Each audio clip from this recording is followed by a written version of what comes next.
Alrighty then, my sons, you see. Good morning, noon, or evening, my beautiful people. My name is All Night, and gee willikers, All Night, you sure can't go one more video without talking about Godzilla, can ya? There's a pretty good chance that I like Godzilla. You might get the hint at this point that I may really like Godzilla. In case I haven't made it obvious yet, I like big lizards! Godzilla. Also, peep the fit here. If you want one of these for yourself, go check out Cavity Colors. They are an amazing company. Not sponsored, unfortunately, but, Cavity, if you're out there, I got 3,000 subscribers, man. I sure would love it. I promise I'm a big YouTuber. Speaking of that, folks, before we get underway, don't forget to like and subscribe if you enjoy this type of content. My goal this year is to try and hit that 5,000 mark over here on YouTube, so if this is your first time around, please do consider subscribing. Thank you so much. So, Godzilla and Kong, the New Empire. We gotta talk about this movie, and I liked it. However, I can't lie to myself. I am conflicted about this movie. And the reason for my confliction with this movie, it's not the movie's fault, I promise. The reason why I'm making this video now is so that I can talk about the movie while it's fresh in everyone's minds. And then I do want to make a second video because I do really want to talk about, more stuff about the movie, and I do want to talk about spoilers, so today is a spoiler-free review. If you are worried about being spoiled about this movie, watch out for spoilers out there. Go experience this movie in theaters. It's how it was meant to be enjoyed. But like I said, subscribe if you'd like to see my full review when I go see it again and get a full spoiler review out to the world. No, but I do have full intentions of watching this movie again in theaters. And here's why. Prior to the movie coming out, I heard from multiple early reviews that the best way to experience this movie is in IMAX. The closest theater to me actually doesn't have an IMAX theater. What they have is something known as an extreme theater. For this theater specifically, what that does mean is a larger screen overall and a much more improved sound system. Not quite a 4D experience and not exactly IMAX. Just bigger screen, bigger sound. That's really all it means. The problem with this screen is that they blew up the image, but not the resolution. My problem with the movie right now is that it felt like a lot of the scenes, especially in the third act, it was difficult for me to comprehend what was going on because the resolution did not feel like the resolution the movie was meant to be enjoyed at. I've never had this problem with any other movie in this same theater where I live, so I definitely think that my enjoyment of this movie was unfortunately hampered by the screen that I saw it in, which is why this is a part 1 to my first impressions of the movie, and then I will make a part 2 talking about the spoilers, the third act, and the future of the monster-verse. I owe it to myself, I owe it to the big G.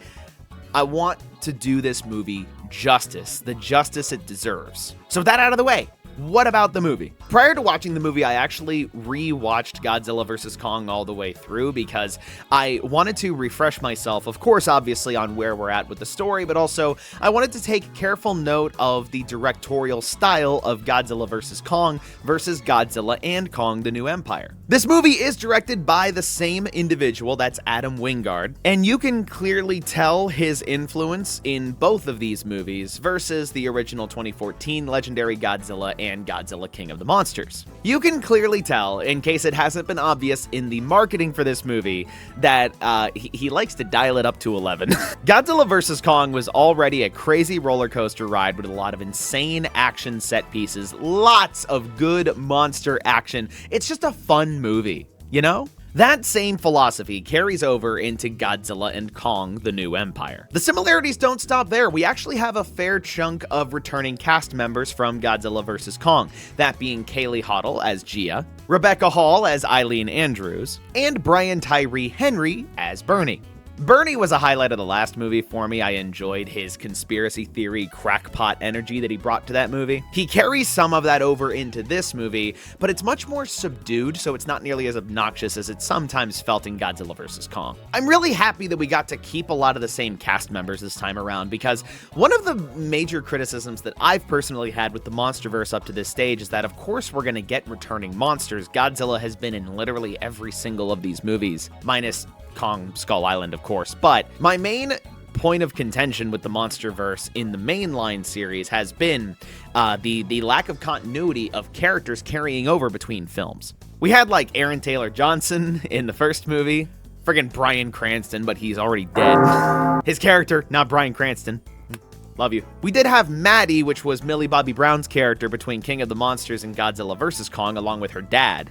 And now we sort of continue just a little bit of carryover between versus Kong and Godzilla and Kong. So again, it's nice to keep some of the continuity. It's just that I feel like these movies are just like grabbing like one or two human characters between movies and just bringing them over so it feels like it's continuous. I don't know, man. Maybe Millie Bobby Brown just didn't have it in her for this. Maybe she just, didn't like the pay, whatever, to each their own. Again, happy to see these fan favorite characters back though. The humans obviously are not the only returning characters. We've got the Big G and the Big K themselves. The main plot of the movie is that Kong has fully moved into Hollow Earth and is trying to make himself at home in Hollow Earth. It actually appears that this movie takes place several years after Godzilla vs. Kong. So he's had time to settle in, Monarch has had time to set up bases in Hollow Earth, all of the good stuff, and Kong is starting to realize that he's starting to feel awfully lonely out there. Yeah, sure, it's great that he no longer is confined to his tiny little dome Skull Island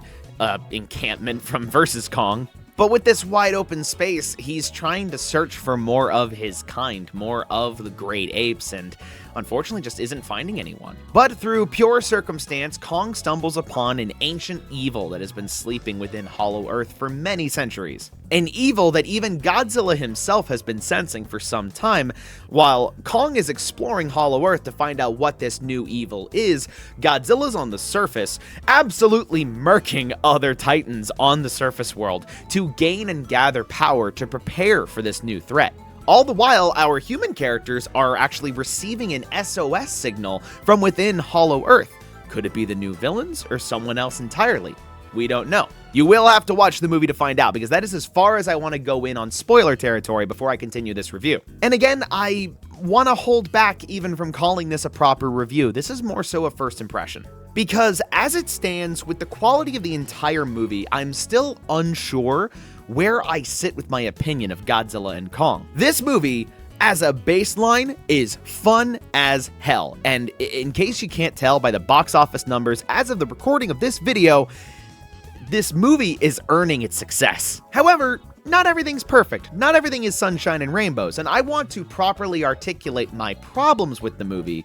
But the problem is that right now, after the viewing experience that I had, I don't feel that I can properly articulate my true criticisms of the movie until I see it again with a proper screen. With that being said, let's dive into some of the highlights that I can tell you about, that being the human characters, actually. I know, the year of our Lord 2024, and the human characters are a highlight of a giant monster movie. That's of course not uncommon practice, it's just very rare to see in giant monster movies, but I think that the campiness of the Godzilla legendary films at this stage is starting to ramp up a little bit, and it shows a little bit in the characters in Godzilla vs. Kong. Take the campiness of Godzilla vs. Kong, which was already at like an 11 of campy, and dial it down to maybe a 7.5 or an 8 when it comes to Godzilla and Kong.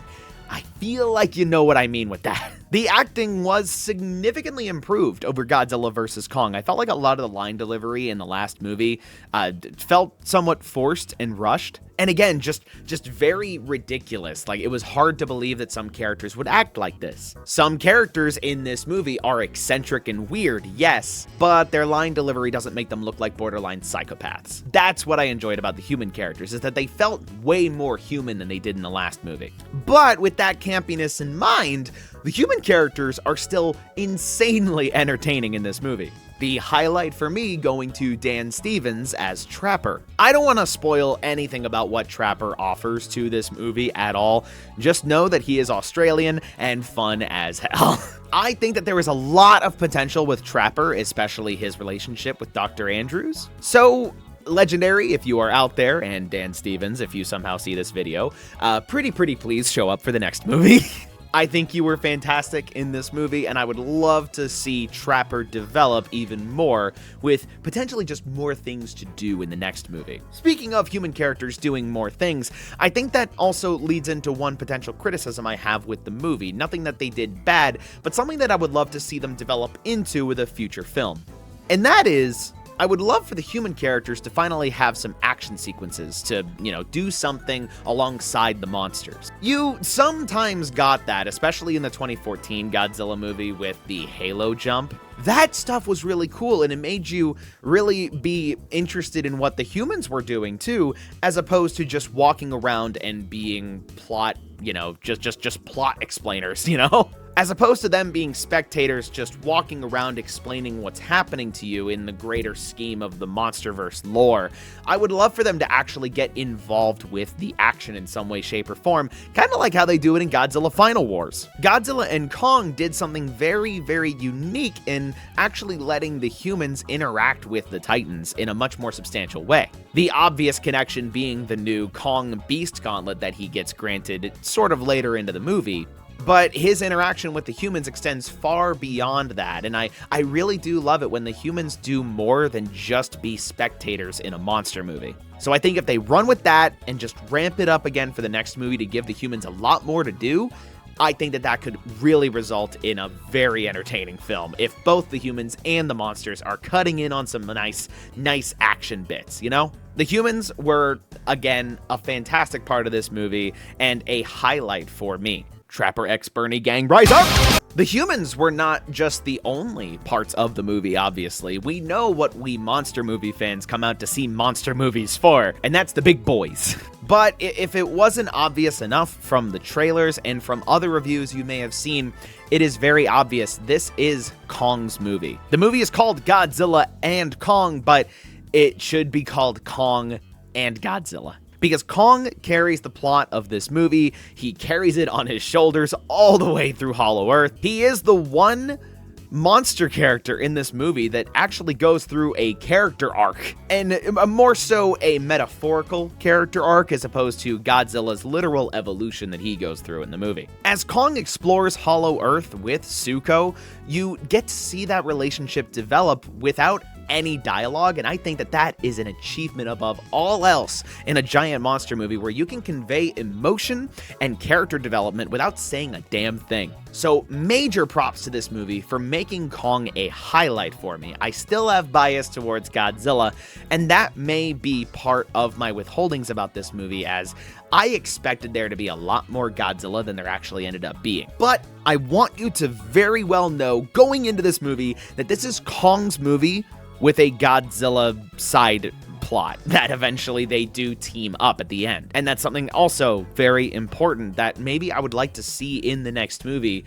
Even though this movie is being marketed as a Godzilla and Kong team-up movie, they don't really team up until the third act. I don't think that's a spoiler, really. I just want you to have that proper expectation going into the movie so that you can form a more proper opinion of what you prefer in a movie like this. One other thing before I get too sidetracked, the God of War allegations with Kong and Zuko, they've just been made even stronger with this movie. I'm going to be real with you.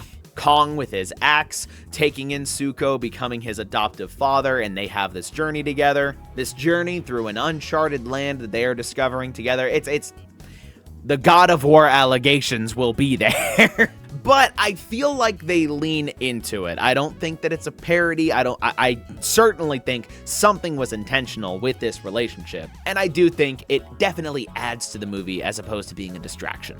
So, solid plot there. I definitely think that Kong is a much easier character to write stories for because Kong is the most emotive and most human kaiju of the modern era. If you tried really hard, I do feel like you could have a Godzilla-led movie where Godzilla goes through a similar character arc as Kong, but I think general audiences will just have a much easier time understanding what Kong is thinking as opposed to Godzilla. It just comes down to literally the face, and I think that a human-like ape face is far easier to read than a lizard face. But they've had Godzilla emote very well in these movies before, so I don't think it's impossible.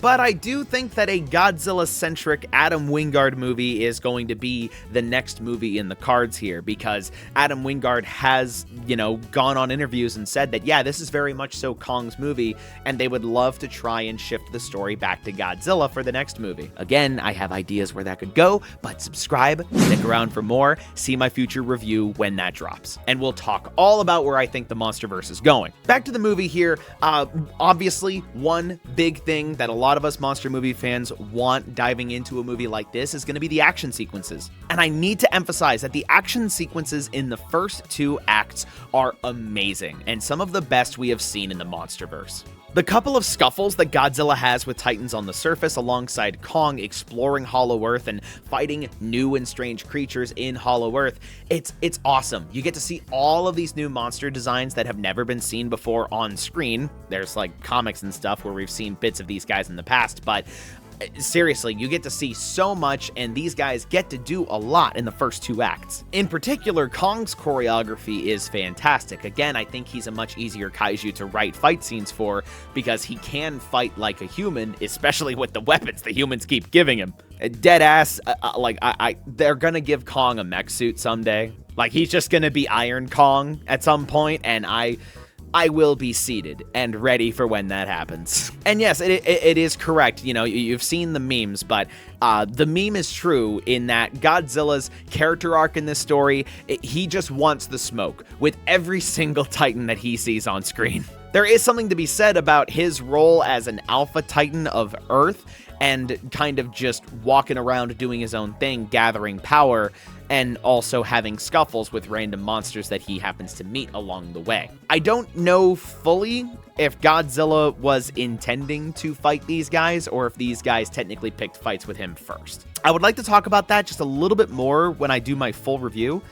but I just thought that the interaction was a little interesting, to say the least. But Kong's character arc boils down to God of War and developing as a father figure, whereas Godzilla's boils down to rip and tear until it is done.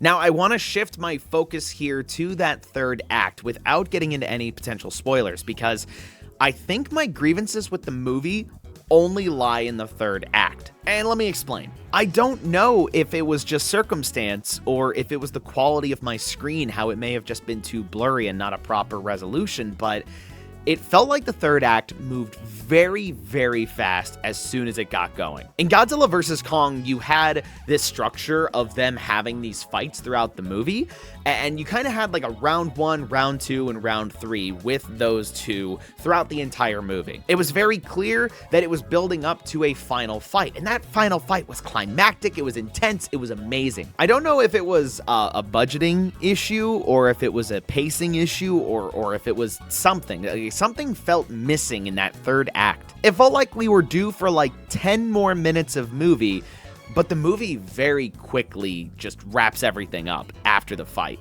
Also, I again, this may boil down to the screen in which I saw the movie, but I felt like the final fight was also filmed extremely close to the monsters during the entire sequence. And I say filmed, of course. You know what I mean. It's a giant CGI battle. But still, the camera's position in relation to the monsters on screen sometimes felt just a little too close, which was not a problem in the first 2 acts of the movie. Like I said, you can very clearly see what's going on, but I wonder if there was just a need to contain the budget as soon as we got to the 3rd act, so we ended up seeing less of the monsters on screen at a time to help compensate for that. I don't know. I'm not a movie maker. I wasn't there on the ground floor. It's just what it felt like to me. Something that I would just like to see improved in the next movie is that I really loved the pacing of Godzilla vs. Kong and their final battle. It felt like a climactic, meaty final fight. I could clearly tell what everyone was doing.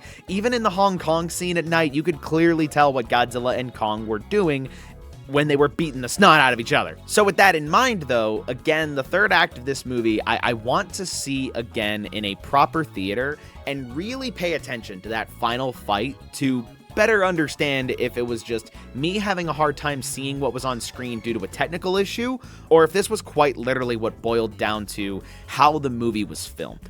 Ultimately, I am immensely excited for the future of the Monsterverse. This movie did explosively well in its opening weekend alone. I do plan on making other videos between now and when I will do my final thoughts on Godzilla and Kong and then the future of the Monsterverse, but I really needed to just sit down and digest my thoughts in front of you guys in a spoiler-free fashion, so that way I can express where I currently sit with my opinions of the Monsterverse and what I intend to develop on in a future video. So who knows, the next video could be Godzilla related, could not, you never know with me. But that's all I wanted to get into without getting too far into spoilers. Go check out Godzilla and Kong: The New Empire in theaters now. Not sponsored, please sponsor me. I think it was a very fun time. I just want to develop my opinion and critiques of this movie more fully before I talk about where I want the Monsterverse to head. That will be a future video, so please like and subscribe if you enjoyed this video and don't want to miss out on that one when it comes out. But as always, I have been your host all night, and do not forget to stay loved, keep loving, and have a wonderful night.